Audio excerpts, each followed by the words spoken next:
The Tale of Benjamin Bunny. One morning a little rabbit sat on a bank.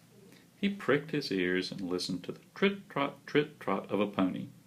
A gig was coming along the road. It was driven by Mr. McGregor, and beside him sat Mrs. McGregor in her best bonnet. As soon as they had passed, little Benjamin Bunny slid down into the road and set off, with a hop, skip, and a jump, to call upon his relations, who lived in the wood at the back of Mr. McGregor's garden. That wood was full of rabbit holes, and in the neatest, sandiest hole of all lived Benjamin's aunt and his cousins, Flopsy, Mopsy, Cottontail, and Peter. Old Mrs. Rabbit was a widow. She earned her living by knitting rabbit wool mittens and muffetees. I once bought a pair at a bazaar. She also sold herbs and rosemary tea and rabbit tobacco, which is what we call lavender. Little Benjamin did not very much want to see his aunt.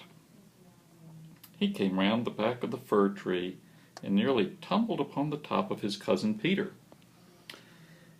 Peter was sitting by himself. He looked poorly and was dressed in a red cotton pocket handkerchief. "Peter," said little Benjamin in a whisper, "who has got your clothes?" Peter replied, "The scarecrow in Mr. McGregor's garden," and described how he had been chased about the garden and had dropped his shoes and coat. Little Benjamin sat down beside his cousin and assured him that Mr. McGregor had gone out into a gig, and Mrs. McGregor also, and certainly for the day, because she was wearing her best bonnet.